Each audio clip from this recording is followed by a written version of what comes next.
प्रिय विद्यार्थी मित्रांनो, मी दीपाली कुलकर्णी देशमुख माझ्या विंग्स ऑफ फिजिक्स या चॅनलमध्ये आपल्या सगळ्यांचं मनपूर्वक स्वागत करते। आपली single question series for CET exam ही सुरू आहे आणि रोज आपण एक किंवा दोन प्रश्न बघतो। तर चॅप्टर सुरू आहे इलेक्ट्रोस्टॅटिक्स। आजचा प्रश्न क्रमांक आहे 18 आणि आज आपण कन्सेप्ट बघणार आहे की इलेक्ट्रोस्टॅटिक एनर्जी आणि कपॅसिटर्स इन सिरीज आणि पॅरलल याचं कॉम्बिनेशन करून प्रश्न विचारला जातो।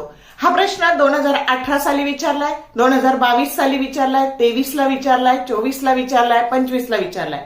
आपण प्रश्नच असे सिलेक्ट करतो की ते रिपीटेडली विचारले जातात थोडेसे बदल करून, आणि म्हणून आपण वेळ न घालवता बघूया। आता हा जो पहिला प्रश्न पाहणार आहे हा 2018 आणि 2022 साली विचारलेला आहे। प्रश्न असा आहे, a series combination of N1 capacitors, each of capacity C1 is charged to potential difference 3 volt. Another parallel combination of N2 capacitors, each of capacity C2 is charged to a potential difference V. The total energy stored in both the combinations is same. The value of C1 in terms of C2 is option A C2 N1 N2 divided by 9, B C2 N1 square N2 square divided by 9, option C C2 N2 divided by 9 N2, and option D C2 N2 divided by 9 N1। तर आपल्याला काय दिले, तर series combination of N1 capacitors म्हणजे असे N1 नंबरचे capacitors हे series मध्ये जोडलेले आहेत आणि प्रत्येकाची कॅपॅसिटी ही C1 आहे, समजलं, आणि नंबर N1 आहे। मग आता जेव्हा आणि याला किती व्होल्ट बॅटरी लावली, तर 3 व्होल्ट बॅटरी लावली। मग आता जेव्हा असे इक्वल व्हॅल्यूचे कॅपॅसिटर्स जोडले जातात तर सिरीज कॉम्बिनेशन मध्ये त्याचा इक्विव्हॅलंट कॅपॅसिटन्स तयार होतो, कॅपॅसिटीची व्हॅल्यू डिवाइडेड बाय त्याचा नंबर N1, आणि याला म्हणूयात इक्वेशन नंबर 1, आणि याला 3 व्होल्ट बॅटरीने आपण पोटेन्शियल डिफरन्स दिलेला आहे।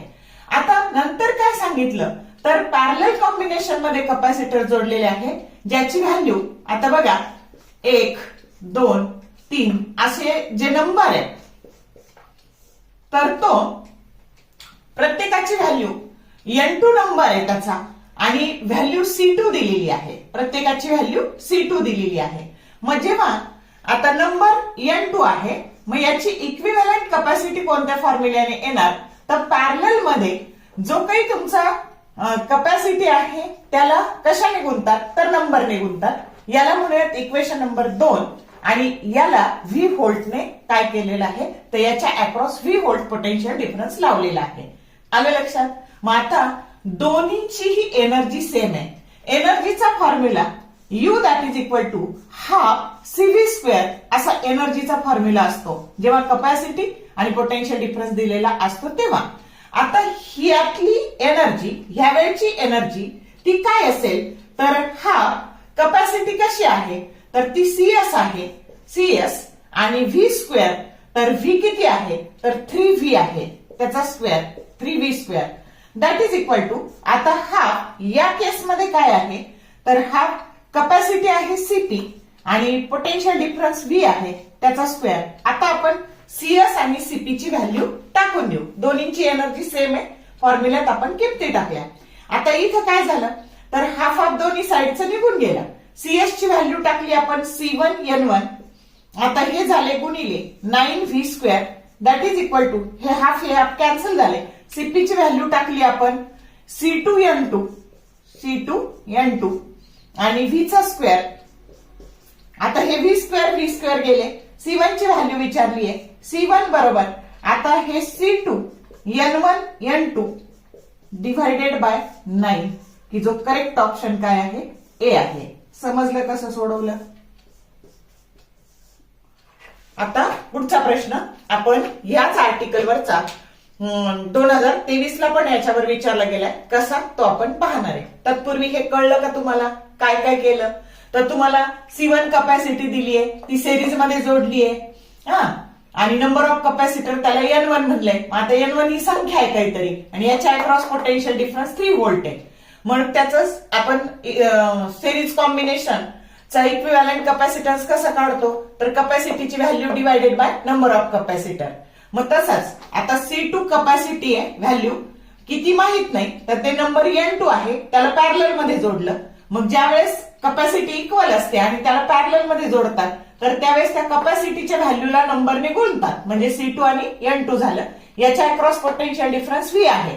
आता दोन्ही केस मधली एनर्जी सेम आहे. एनर्जीचा फॉर्म्युला असतो हाफ CV², कारण इथं कॅपॅसिटी दिली, पोटेन्शियल डिफरन्स दिला, म्हणून याचे 3 फॉर्म असतात, पण इथे हा वापरायचा. मग आता आपण हाफ या केससाठी हाफ CS 3V², या केससाठी हाफ CP V². आता CS ची किंमत टाकली, CP ची किंमत टाकली, ज्या सारख्या गोष्टी आहेत त्या कॅन्सल केल्या आणि मग C1 साठी अरेंज केलं की जो करेक्ट ऑप्शन काय आलेला आहे, ए आलेला आहे. समजलं का? आता थोडासा बदल करून ह्याच टाईपचा प्रश्न CET 2023 ला आलेला आहे. A parallel combination of N1 capacitors, each of value C1, is charged by a source of potential difference V. When another series combination of N2 capacitors, each of value C2, is charged by a source of potential difference 4 volt. It has the same total energy stored in it as the first combination has. The value of C2 in terms of C1 is option A 2C1 divided by N1 N2, option B N1 N2 C1 divided by 4, option C 16C1 divided by N1 N2, option D N1 N2 C1 divided by 16. मग आता बघूयात आपल्याला काय दिले.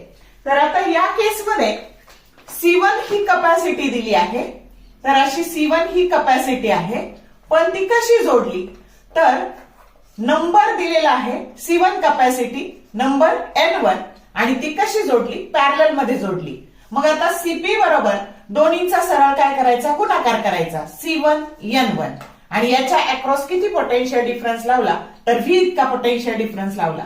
दुसऱ्या केसमध्ये काय केलं, तर C2 कॅपॅसिटी आहे, काय जे काही नंबर असेल ते प्रत्येकाची C2 capacity, number of capacitors N2 आहे, आणि याला पॅरलल मध्ये जोडलेलं, सिरीज मध्ये जोडलेलं आहे. मग आता CS बरोबर आपण काय करतो, तर कॅपॅसिटीची value divided by number of capacitors, आणि याच्या अक्रॉस 4 व्होल्ट पोटेन्शियल डिफरन्स जोडलेला आहे. आता ही एक केस झाली आणि ही एक केस झाली.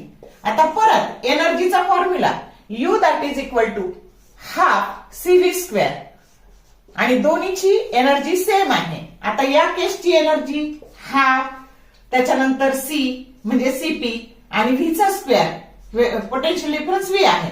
इथे हाफ CS आणि 4V चा स्क्वेअर. आता बघा हे V², हे V² गेले, हे हाफ गेले. CP ची व्हॅल्यू टाकू, C1 N1 that is equal to, आता CS ची टाकू C2 N2 आणि इंटू 16. समजलं? आता व्हॅल्यू ऑफ C2 विचारले इन टर्म्स ऑफ C1. आता C2 बरोबर काय झालं, मग C1 N1 N2 divided by 16, की जो करेक्ट ऑप्शन काय आहे, जो करेक्ट ऑप्शन D आहे. समजलं का कसं सोडवलं ते?